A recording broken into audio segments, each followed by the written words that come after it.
दोस्तों नमस्कार। मैं विकास कुमार, आपका दोस्त और बिजनेस कोच। दोस्तों मैं आज बात करने जा रहा हूँ एक ऐसे लड़की के बारे में जिसने अपने 24 साल की उम्र में ही एक ऐसा बिजनेस सेटअप किया। उनका जो बिजनेस है वो आज की डेट में दोस्तों करोड़ों का टर्नओवर कर रही हैं। दोस्तों मैं बता रहा हूँ अनीता शर्मा के बारे में। दोस्तों अनीता शर्मा जो है वो पढ़ने में बहुत अच्छी थी। उन्होंने अपना ग्रेजुएशन कंप्लीट किया। फिर उसके बाद उन्होंने डिसाइड किया कि मुझे जेएनयू में एडमिशन लेना है। जेएनयू में एडमिशन लेने के लिए उन्होंने एंट्रेंस भी क्वालिफाई किया, but due to some reasons वो वहाँ पे एडमिशन नहीं ले पाई। उनकी जो पर्सनल इश्यूज थी, उनके दिमाग में दोस्तों हमेशा से एक चीज़ थी कि मुझे कुछ अलग करना है, कुछ बड़ा करना है। उनकी ये सोच उनके बचपन से ही थी।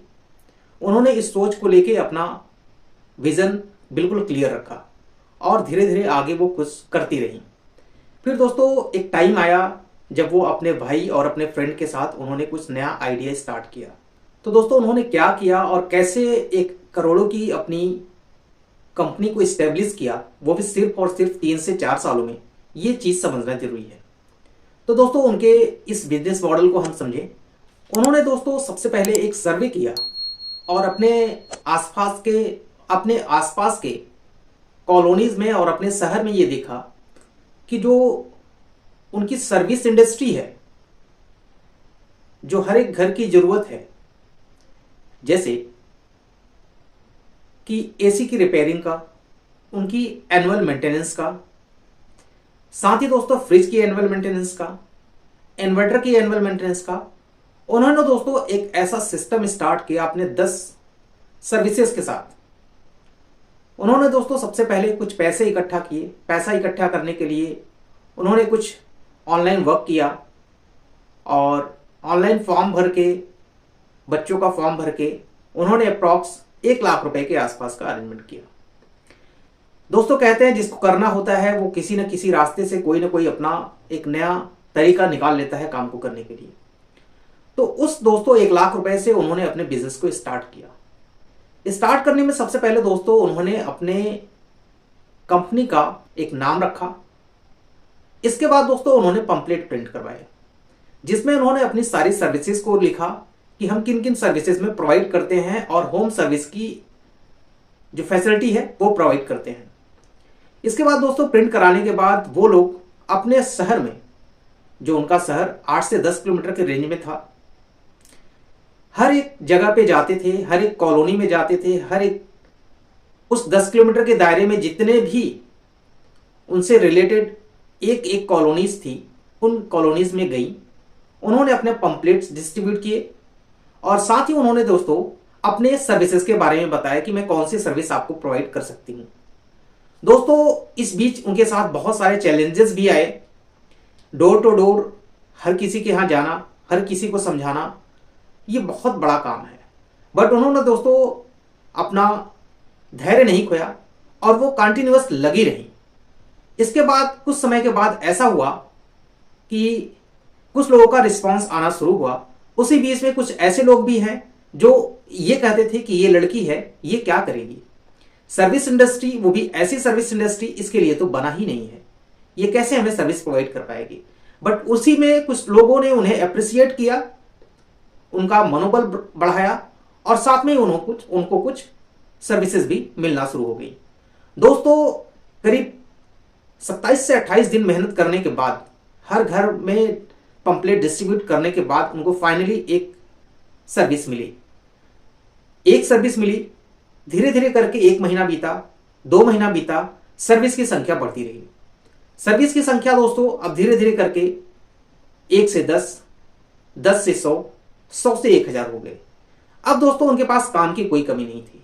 अब वो क्या करती थी कि जो भी काम आता था उसके अकॉर्डिंग उन्होंने कई ऐसे मैकेनिक्स थे जिनको उन्होंने कांटेक्ट किया, उनके लिस्ट, उनके नंबर लिए, एरिया वाइज उनके डिटेल्स को नोट किया। जब भी कोई उनके पास एएमसी के लिए या फिर मेंटेनेंस के लिए कोई भी ऑर्डर आता था वो वहां के लोकल के लोगों को भेज देती थी। उसके साथ ही दोस्तों जो भी पेमेंट होता था वो उसको लेती थी। जो भी पेमेंट होता था जो सर्विस के लिए जिस मैकेनिक से उन्होंने बात कर रखा था वो उनको देती, बाकी का प्रॉफिट खुद रखती। धीरे धीरे करके दोस्तों ये कारोबार इतना बढ़ता गया कि 1000 से 10,000 उनके कस्टमर्स हो गए। अब दोस्तों उनके पास काम आने की कोई कमी नहीं थी, काम दिन पर दिन आता रहा और वो अपनी टीम को धीरे धीरे बढ़ाती रही। उन्होंने दोस्तों 2 लोगों से स्टार्ट किया था, अब वो धीरे धीरे करके 8 लोगों की टीम हो गई। अब वो 8 लोग मिलके उन सारे सर्विसेज को मैनेज करते थे। जो भी ऑर्डर आता था जिससे रिलेटेड होता था, वो इलेक्ट्रिकल से होता था तो इलेक्ट्रिकल के मैकेनिक को वहां भेजती थी। अगर कोई इलेक्ट्रॉनिक के मैकेनिक होते थे, इलेक्ट्रॉनिक की प्रॉब्लम होती थी तो इलेक्ट्रॉनिक के मैकेनिक को वहां पे भेज के सही करवाती थी। उनकी सर्विसेज इतनी अच्छी लगी वो लोग उनको रिकमेंडेशन करना शुरू कर दिए। जिसके भी रिकमेंडेशन आने लगता है दैट इज कि आपकी सर्विसेज अच्छी हैं।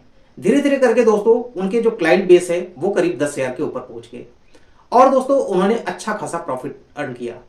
इसमें दोस्तों उन्होंने एक मेहनत की, इन्वेस्टमेंट लगाया, इन्वेस्टमेंट बहुत ज्यादा नहीं लगाया, इन्वेस्टमेंट सिर्फ उनके एडवर्टीजमेंट में था और साथ ही उनके कुछ अपने ऑफिस के एक्सपेंसेस और इस टाइप के उनके जो अपने पर्सनल एक्सपेंसेस थे वही थे। इसके साथ साथ दोस्तों अब उन्होंने बहुत सारे ऐसे सर्विसेज स्टार्ट कर दिए, वो चाहे फ्रिज का रहे हो, एसी का रहा हो, आरओ रिपेयरिंग का हो, इलेक्ट्रिकल इक्विपमेंट्स की रिपेयरिंग का हो। इस तरह से कई सारी सर्विसेज उन्होंने ऐड कर ली और धीरे धीरे देखते हुए दोस्तों उनकी टीम भी बढ़ती गई और आज की डेट में उनकी टीम 100 लोगों से ज्यादा की है और उनके रोल पे हैं, जो उनके साथ वर्क करते हैं, आज की डेट में 100 लोगों से ज्यादा की है और जो उनके कॉन्ट्रेक्चुअल हैं, जो कॉन्ट्रैक्ट पे वर्क करते हैं, वो आज की डेट में 3000 से ज्यादा उनके पास ऐसे कॉन्ट्रैक्ट्स हैं जो अपने एरिया में सर्विसेज को प्रोवाइड करती हैं। तो दोस्तों इसमें उन्होंने धीरे धीरे करके अब बड़ी बड़ी कंपनीज की एसी की एनुअल मेंटेनेंस भी लेने लगी और बड़ी बड़ी कंपनीज जैसे एल&टी, मैकडोनाल्ड, पीवीआर, इन सब की एसी रिपेयरिंग का, एसी का एनुअल कॉन्ट्रैक्ट उन्होंने लेना शुरू कर दिया। आज के डेट में दोस्तों 107 करोड़ का उनका टर्नओवर है और उन्होंने अपने बिजनेस को बाखूबी किया और बहुत अच्छे तरीके से किया। तो दोस्तों उनका एक कहना था किसी भी काम को करना है तो करने के लिए उसका एक्सपीरियंस बहुत ज्यादा जरूरी नहीं है, क्योंकि जब आप फील्ड में उतर जाते हैं, जब दोस्तों किसी भी काम को आप करना स्टार्ट करते हैं तो उसके साथ साथ बहुत सारे चैलेंजेस आते हैं। उन चैलेंजेस को फेस करते हुए, उन प्रॉब्लम्स को सॉल्व करते हुए आपकी एक्सपीरियंस बढ़ती जाती है और धीरे धीरे करके एक इतना एक्सपीरियंस हो गए हैं वो कि अब बड़े बड़े कॉन्ट्रैक्ट्स को लेने लगे हैं। तो इस तरह से दोस्तों आप कोई भी स्टार्टअप कर सकते हैं। आपके एरिया में जो भी आपको लग रहा हो कि कुछ लूप होल्स हैं तो आप उसमें अपना एफर्ट करके, अपनी मेहनत करके, अपने दिमाग को लगा के उस बिजनेस को कर सकते हैं। इस स्टोरी को बताने का सिर्फ मेरा यही मोटो था कि आप लोग समझें कि बिजनेस सिर्फ वही नहीं ट्रेडिशनल तरीके से चला आ रहा है, किसी की प्रोडक्ट को लेना, किसी की प्रोडक्ट को बेचना। तो दोस्तों ये सर्विस का काम ऐसा है, सर्विस इंडस्ट्री में ऐसा काम होता है कि आपको ज्यादा इसमें इन्वेस्टमेंट की जरूरत नहीं पड़ती है, बट ये है कि दोस्तों इसमें आपको टाइम लगता है। जो मैं बताऊं अनीता शर्मा जी की बात, अनीता शर्मा ने कम से कम 3 से 4 साल तक बड़ी मेहनत की, उसके बाद आज की डेट में ये मुकाम उनको हासिल हुआ है। तो दोस्तों आप सभी लोग समझ सकते हैं कि किसी भी बिजनेस करने के लिए आपको टाइम देना पड़ेगा और जिस दिन आपने टाइम दे दिया, बिजनेस दोस्तों समय मांगता है और समय के लिए आपको प्रतिबद्ध होना पड़ेगा, अपने काम के प्रति प्रतिबद्ध होना पड़ेगा। अगर दोस्तों आपने काम को अपनी जिम्मेदारी से आपने किया और बिना किसी गैप के आपने किसी भी काम को किया तो एक दिन आप जरूर सफल होंगे। तो दोस्तों आपको भी कुछ ऐसे ही लिंक्स ढूंढने हैं, कुछ ऐसे ही लूप होल्स को ढूंढना है जो कस्टमर्स के बीच में और कंपनीज के बीच में है। उन्हीं के बीच में आप दोस्तों ऐसा काम कर सकते हैं जिससे कि आप अपने बिजनेस को अच्छा ग्रो कर सकते हैं, एक नया स्टार्टअप कर सकते हैं। बहुत सारे ऐसे छोटे छोटे काम है दोस्तों जिसे आप कर सकते हैं। इससे पहले ही मैंने एक एसी रिपेयरिंग की बात की थी, कैसे आप जीरो इन्वेस्टमेंट के साथ कर सकते हैं, 1000-2000 रुपए का इन्वेस्टमेंट करके आप कर सकते हैं। कंपटीशन तो हर एक बिजनेस में है दोस्तों, कंपटीशन तो हर एक बिजनेस में है, हर एक सेक्टर में है, बट सक्सेस वही होता है जो कुछ यूनिक करता है। तो आपको ही दोस्तों जो भी बिजनेस करना है, जो भी स्टार्टअप करने हैं, आपको यूनिक तरीके से करना है। तो दोस्तों ये वीडियो आपको कैसी लगी? वीडियो अच्छी लगी हो तो वीडियो को लाइक कीजिएगा, वीडियो को ज्यादा से ज्यादा शेयर कीजिएगा। दोस्तों अगर आप चैनल पे नए हैं तो चैनल को सब्सक्राइब जरूर कर दीजिएगा, क्योंकि ये आपको एक बिजनेस आइडिया के साथ साथ यहाँ पे मोटिवेशनल आपको वीडियोस भी मिलते हैं कि आपको बिजनेस कैसे करना है और कहां से इसको स्टार्ट करना है। मिलते हैं दोस्तों नेक्स्ट वीडियो में, तब तक के लिए धन्यवाद।